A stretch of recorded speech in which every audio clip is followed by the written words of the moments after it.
Hello guys, അങ്ങനെ കുറേ നാളുകൾക്കുള്ള പ്ലാനിങ്ങിന് ശേഷം നമ്മൾ മൂന്നരം ട്രിപ്പ് പോവുകയാണ് പൊന്മുടിയിലോട്ട്. നമ്മൾ മൂന്ന് മാത്രമേ, ചക്കിയുടെ ഫാമിലി ഉണ്ട്.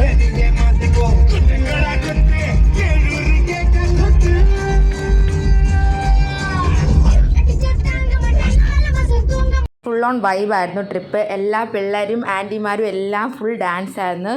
നമ്മൾ ഒട്ടും എക്സ്പെക്റ്റ് ചെയ്യാത്തൊരു ടൈപ്പ് ട്രിപ്പായിരുന്നു ഇത്.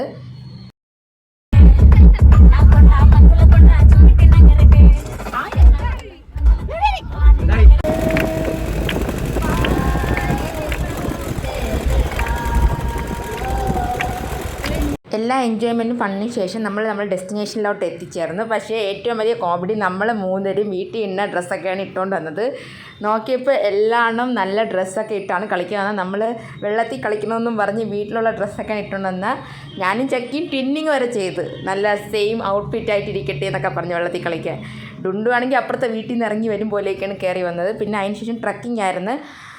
നമ്മളവിടെ ആദ്യം എല്ലാവരും ഭയങ്കര വൈബൊക്കെ ആയിരുന്നു. ഞാൻ കുരങ്ങനെയൊക്കെ തൊട്ട് നല്ല പാവുന്ന കൈയൊക്കെ ഭയങ്കര സോഫ്റ്റാണ് കേട്ടോ. ആദ്യം ഞാനാണ് പോയത്, എല്ലാവർക്കും പേടിയായിരുന്നു. പിന്നെ അതിന് ശേഷം പിള്ളേരും കൂടി വന്ന് എൻ്റെ കൂടി തൊടാൻ. പിന്നെ അതിന് ശേഷം ട്രക്കിംഗ് തുടങ്ങി. ആദ്യം കുറേ പേരുണ്ടായിരുന്നു ട്രക്കിങ്ങിന്, പക്ഷേ അതിന് ശേഷം എല്ലാം മടുത്ത്. എനിക്ക് പിന്നെ ഭയങ്കര എനർജിയാണ് ഇങ്ങനത്തെ കേസിനൊക്കെ. പിന്നെ ഇടയ്ക്ക് വെച്ച് മഞ്ഞുമുയൽ ബോയ്സിനെ കണ്ട് ചേട്ടന്മാർ ഭയങ്കര പോസിങ് ഒക്കെ ആയിരുന്നു. പിന്നെ നമ്മൾ അവിടെ നിന്ന് നേരെ അടുത്ത വാട്ടർഫോൾസ് കാണാൻ പോയി. അപ്പം ആദ്യം മറ്റേ പാലം കിടക്കണമായിരുന്നു.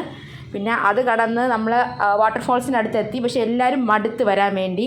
പിന്നെ അവിടെ ചെന്നപ്പോഴാണ് അറിഞ്ഞത് വാട്ടർഫോൾസിൽ അങ്ങനെ എല്ലാവരും ഇറക്കി വിടത്തില്ല.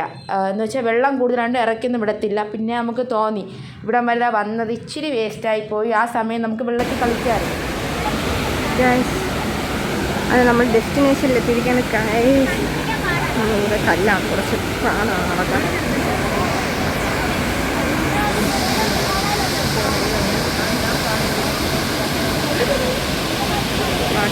പൊന്മുടി എത്തിയിട്ട് നമ്മൾ നല്ല ചോറും പൊരിച്ച മീനും ചമ്മന്തിയൊക്കെ തിന്ന് മഞ്ജു ആൻറ്റി കൊണ്ടുവന്ന്.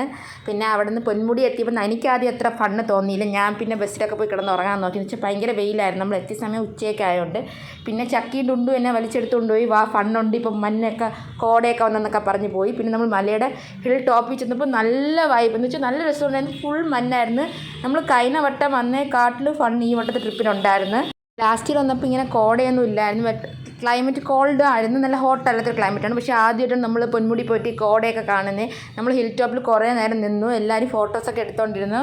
പക്ഷേ നല്ല വൈബായിരുന്നു. ഇത് ലൈക്ക് ഇപ്പോഴത്തെ ക്ലൈമറ്റൊക്കെയാണ് പൊളിയെന്ന് എനിക്ക് തോന്നുന്നു. നവംബർ ഡിസംബർ ടൈമിനൊക്കെ ഒരു വട്ടം കൂടി പോകണമെന്നുണ്ട്. നല്ലൊരു എക്സ്പീരിയൻസ് ആയിരുന്നു. നമ്മൾ ഫ്രണ്ട്സൊക്കെ നല്ല എടുത്തിട്ട് എൻജോയ് ചെയ്തു അവിടെ ചെന്ന് നിന്ന്. പിന്നെ നമ്മൾ അവിടെ നിന്ന് നേരത്തെ ഇറങ്ങേണ്ട അവസ്ഥയായി. അപ്പം മാമന്മാരും മാമിമാരും നമ്മളോട് നല്ല വൈബൊക്കെ ആണ്ട് അവർ പറഞ്ഞു ഇത്രയും പെട്ടെന്ന് പോകണ്ട, വണ്ടി സൈഡിൽ നിർത്തുന്നൊക്കെ പറഞ്ഞ് വണ്ടി സൈഡിൽ ഒതുക്കി തന്ന്. പിന്നെ നമ്മളാണെങ്കിൽ ഒന്നും കൂടി ലൈക്ക് പൊന്മുടി റോഡിൽ കൂടിയൊക്കെ നടന്ന് ഒന്നും കൂടി ഫുൾ കണ്ടിട്ട് പോകാമെന്നുള്ള രീതിക്കായിരുന്നു. അങ്ങനെ നല്ല രസമായിരുന്നു ഈ ഒരു എക്സ്പീരിയൻസ്. എനിക്ക് നല്ലോണം ഇഷ്ടപ്പെട്ടു. എനിക്കകത്ത് ലവന്മാർക്ക് നല്ല ഇഷ്ടപ്പെട്ട്. നമ്മൾ അവിടെ ചെന്ന് വീഡിയോസൊക്കെ എടുത്ത്.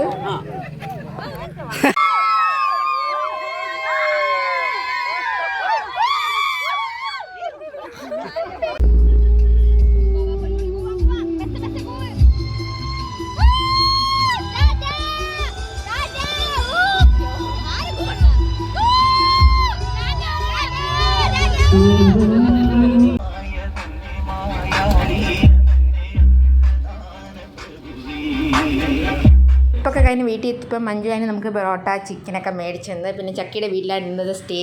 നമ്മുടെ ചീട്ട കളിച്ച് കിടന്നുറങ്ങി. അടുത്ത ദിവസം രാവിലെ ഞാനും ഡുണ്ടും നേരത്തെ എണീറ്റ് നമ്മളുടെ വീട്ടിൽ പോയി. നെക്സ്റ്റ് ട്രിപ്പ് ആയിട്ട് വരും വരെ ബൈ ബൈ.